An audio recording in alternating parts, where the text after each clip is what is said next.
पहली बार अगर माँ बाप बन रहे हैं तो बहुत सारी चीज़ें होती हैं जो कि हमें समझ में नहीं आती हैं। उनके लिए मेरे वीडियोस काफ़ी ज़्यादा हेल्पफुल होंगे। तो आपके लिए मेरे वीडियोस हेल्पफुल रहेंगे तो आप एक बार चैनल मेरा ज़रूर चेकआउट करिएगा। और आज की भी वीडियो बहुत इंपॉर्टेंट है। अगर आपका नवजात शिशु हुआ है, तुरंत अगर आपने शिशु को जन्म दिया है, तो किन किन बातों का आपको खास ख्याल रखने की ज़रूरत है। तो वीडियो इंपॉर्टेंट है, शुरू से लेकर लास्ट तक ज़रूर देखिएगा। नमस्कार दोस्तों, मेरा नाम हर्षिता वर्मा है और आपका मेरे channel twins my world baby care पे बहुत बहुत स्वागत है। पहले के ज़माने में लोगों को जितनी हेल्प मिलती थी, आज के ज़माने में लोगों को उतनी हेल्प नहीं मिल पाती है। तो उसके लिए वीडियोस इसलिए बना रही हूँ ताकि कुछ भी कमी आपके बच्चे तक या आपको ना पहुँचे।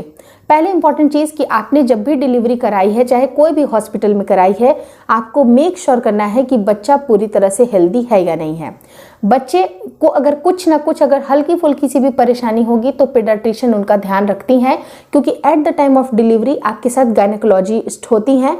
लेकिन जैसे ही बच्चे का जन्म हो जाता है तो बच्चे को पीडियाट्रिशियन के पास उनको ट्रांसफ़र किया जाता है, उनके हैंड ओवर किया जाता है, ताकि वो बच्चे की अच्छी तरह से केयर कर पाए। क्योंकि जो औरतों के शरीर की भी जो चीज़ें हैं वो गायनेकोलॉजिस्ट है वो उसको देखती हैं, उसको चाहे वो आपकी डिलीवरी नॉर्मल हो या फिर सी सेक्शन हो, वो गायनेकोलॉजिस्ट अच्छे से डील कर लेती हैं। लेकिन पीडियाट्रिशियन के पास पहुंचने के बाद उनका जो भी ड्यूटी रहेगा, जो भी चीज़ें उनकी रहेगी, उनकी बातों को आपको ध्यान से सुनना है, समझना है और उसी तरह से फॉलो करना है। दूसरी इंपॉर्टेंट चीज़ कि आपको बच्चे को ब्रेस्ट फीडिंग करने के लिए सपोर्ट करना है। अब ब्रेस्ट फीडिंग आपको कैसे करना है, तो ब्रेस्ट फीडिंग के लिए ज़रूरी है कि जन्म के आधे घंटे के बाद बच्चे को माँ के स्तन से ज़रूर लगाना चाहिए। अगर सी सेक्शन है तो थोड़ा सा टाइम लग सकता है, लेकिन अगर नॉर्मल डिलीवरी है तो आधे से 1 घंटे के अंदर माँ का जो दूध है वो बच्चे को मिलना चाहिए। क्योंकि जो माँ का जो गाढ़ा पीला दूध है वो बच्चे के लिए एक अमृत समान होता है, जिसको स्किप नहीं करना चाहिए। पहले के लोग इसको डिस्कार्ड करते थे, फेंक देते थे, लेकिन इसको फेंकना नहीं चाहिए, बल्कि बच्चे को ही इसको पिलाना चाहिए। थर्ड इंपॉर्टेंट चीज़ क्या आती है कि बच्चे को होल्ड करना। अब होल्ड करना ही नहीं आएगा तो आप ब्रेस्ट फीडिंग कैसे कराइएगा। मैं महिलाओं की बात कर रही हूँ स्पेशली। तो महिलाओं को पहले ध्यान रखने की ज़रूरत है कि जब भी अगर वो स्तन के पास बच्चे को लेके आए तो उनके हाथ से एक सपोर्ट होना चाहिए। दूसरा सपोर्ट बच्चे की पीठ पे और गोद पे या हिप पे भी आप रख के सपोर्ट ले सकती हैं। और अगर आपको सपोर्ट रखने में प्रॉब्लम हो रही है तो आप तकिया वगैरह का भी इस्तेमाल कर सकती हैं। अगर जो भी हॉस्पिटल में तकिया आपको अवेलेबल है, अगर घर भी आ गई हैं तो उसके बाद आपको तकिया वगैरह से आपको सपोर्ट मिल सकता है। और अगर जो बाकी लोग हैं, जैसे कि मान लीजिए हस्बैंड है, उनको अगर बच्चे उठाने की आदत नहीं है, वो डर रहे हैं, तो कुछ टाइम के लिए अवॉइड कर सकते हैं। लेकिन अगर उठाना चाहते हैं तो मेक श्योर करिए कि आप बच्चे की गर्दन को अच्छी तरह से एज अ बेस आपको पकड़ना है। जैसे आप अपनी हथेली ले लीजिए और बच्चे की गर्दन को यहाँ पर मतलब अच्छे से सेट करिए। गर्दन के नीचे आपको हाथ डालनी है। अच्छी तरह से सेट करने के बाद जो दूसरा हाथ रहेगा वो बच्चे की बट के ऊपर रहेगा। जो नीचे से आपको बच्चे को उसको पैर की तरफ से होल्ड करना है। हो सके तो थोड़ा सा और सपोर्ट दे दीजिए ताकि आप बच्चे को अच्छी तरह से उठा पाएँ। अगर आपको उठाने में थोड़ी सी भी हिचकिचाहट हो रही है या अगर आप श्योर नहीं है, कॉन्फिडेंट नहीं फील हो रहा है, तो आप स्किप कर सकते हैं। या तो फिर एक काम करिए, आप अच्छी तरह से किसी एक सिंपल जगह पे बैठ जाइए। बिल्कुल समतल जगह पे, चेयर वगैरह पे बैठने की ज़रूरत नहीं है। बैठने के बाद आप किसी को बोलिए, जैसे नर्स को या भी जो फैमिली मेम्बर है उनको बोलिए कि बच्चे को दे दीजिए। उससे भी आप बच्चे को उठा सकते हैं। लेकिन फिर भी आपको मेक श्योर करना है कि आप बच्चे की गर्दन का सपोर्ट आपको अच्छी तरह से देना है। क्योंकि जब तक बच्चा 3 से 4 महीने का नहीं हो जाता तब तक बच्चे की गर्दन की सपोर्ट नहीं अच्छी होती है, गर्दन उसका अच्छी तरह से बंधता नहीं है। फोर्थ इंपॉर्टेंट चीज़ क्या होती है कि आप बच्चे को मेक श्योर करिए कि उसको ब्रेस्ट फीडिंग मिले। लेकिन इन केस अगर ब्रेस्ट फीडिंग नहीं मिलती है तो फॉर्मूला फीड देने से भी आपको हिचकिचाना नहीं है। लेकिन एवरी टाइम जब भी बच्चा भूखा हो आपको ब्रेस्ट फीडिंग सबसे पहले ट्राई करनी है। फिफ्थ इंपॉर्टेंट चीज़ है कि आपको कैसे पता चलेगा कि बच्चा भूखा है। तो एवरी 2 आवर से लेके 1.5 घंटे से लेके 2 घंटे बच्चे को भूख लग जाती है। लेकिन अगर आपको स्टिल समझ में नहीं आ रहा है तो बच्चा हल्की हल्की तरह से मतलब वो रोना शुरू कर देगा। थोड़ा सा अजीब सा वो पहले बच्चा रोएगा, बहुत ज़्यादा तो मतलब होता है ना कि कंटिन्यूस वाला एकदम शार्प जो आवाज़ निकलता है उस तरह से बच्चा रोएगा। या बहुत ज़्यादा होगा तो अपने मुंह को मतलब हाथ को मुंह के पास ले जाएगा, इरिटेशन फील करेगा। तो आपको समझने की ज़रूरत है कि बच्चे को दूध की ज़रूरत है। इन सारी चीज़ों के ऊपर आप ध्यान दीजिए। सिक्स्थ इंपॉर्टेंट चीज़ होती है बच्चे की नाल।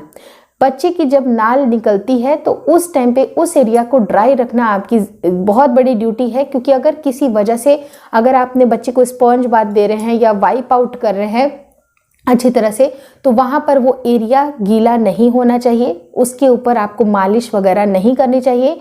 जब तक बच्चे की नाल अच्छी तरह से सूख के नहीं गिर जाती है तब तक आपको मालिश वगैरह नहीं करना चाहिए। और ये 1 हफ्ते के अंदर अंदर बच्चे की नाल अपने आप सूख के गिर जाती है, उसके बाद आप बच्चे को अच्छी तरह से मालिश वगैरह कर सकते हैं। उसके बाद की वो ड्यूटी है कि मालिश आपको कैसे करनी चाहिए, लेकिन ये सारी चीज़ों का आपको खासा ख्याल रखने की ज़रूरत है। वहीं पर 6th इंपॉर्टेंट पॉइंट है कि बच्चे को पतली जो सूती नैपी होती है अगर आप बना सकते हैं तो बनाइए, या तो डाइपर वगैरह भी बहुत ही बल्क में आपको लेके रखने की ज़रूरत है, क्योंकि बच्चा बहुत ही जल्दी पॉटी करता है और जो पहली पॉटी होती है वो बिल्कुल काली कलर की होती है, क्योंकि जब बच्चा गर्भ के अंदर रहता है तो एम्नियोटिक फ्लूइड को सक करता रहता है और जो भी गंदगी रहती है वो बिल्कुल ब्लैक कलर की पॉटी निकलती है और 1 से 2 दिन तक मतलब थोड़ी सी ब्लैक ग्रीन निकलती रहेगी। और जब बच्चा मिल्क में आ जाता है, मिल्क पे अगर आ जाएगा पूरी तरह से, तब उसकी पॉटी पीली होना शुरू हो जाएगी।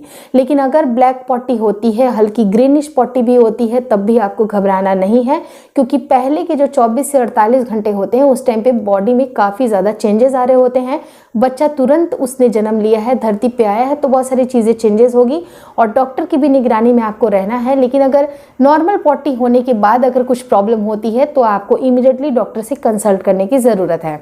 7th इंपॉर्टेंट पॉइंट है कि बच्चे को मेक श्योर करिए कि उसको ऐसी टेम्परेचर में आपको रखना है जो थोड़ी सी हल्की वार्म हो। अगर गर्म मौसम है तो बहुत ज़्यादा कूलिंग करने की ज़रूरत नहीं है, उसके हिसाब से बच्चे को रखना है। अगर सर्दी की मौसम है तो आपको टेम्परेचर का ध्यान रखना है कि वो इन्वायरमेंट थोड़ा सा वार्म हो, गर्म हो, ताकि बच्चा उसमें रिलैक्स हो और उसको प्रॉपर तरीके से आपको ड्रेसिंग करनी है।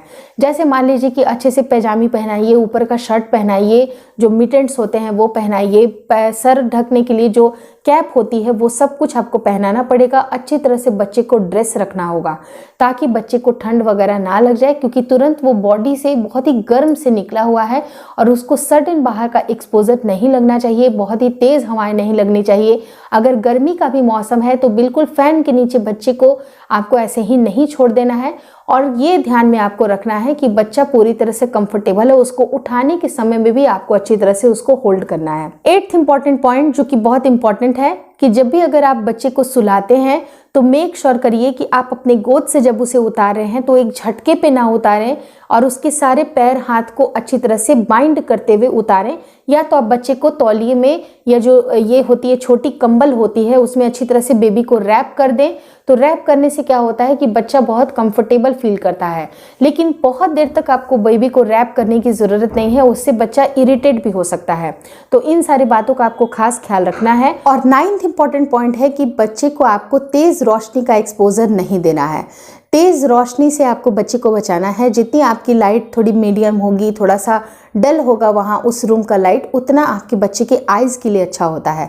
और 10th इंपॉर्टेंट पॉइंट है कि बच्चे को बहुत ज़्यादा काजल वगैरह ना लगाएं। अगर आप बच्चे को नज़र से बचाना चाहते हैं तो काला टीका आप लगा सकते हैं, जो कि बिल्कुल हेल्दी काजल। अगर आप कमेंट करिएगा तो मैं हेल्दी काजल बनाने का उपाय मैं आपको बता दूंगी, लेकिन आपको सिर्फ एक टीका लगाना है। और बच्चे को बुरी नज़र से और भी कौन से मेथड होते हैं जिससे कि आप अपने बच्चे की नज़र को उतार सकते हैं, उसके लिए एंड स्क्रीन पे एक वीडियो की लिंक यहाँ पर ड्रॉप कर दूंगी, तो जिसको देखना है आपको नहीं भूलना है। टाइम टू टाइम अपने बच्चे को इन सारे प्रोसेसेस से नज़र उतारिए, क्योंकि आपका बच्चा हंसता खिलखिलाता हुआ ही अच्छा लगता है और किसी की भी बुरी नज़र बिल्कुल नहीं लगनी चाहिए। भगवान करे कि आपका बच्चा ऐसे ही खुश रहे और आप लोग भी ऐसे ही खुश रहे।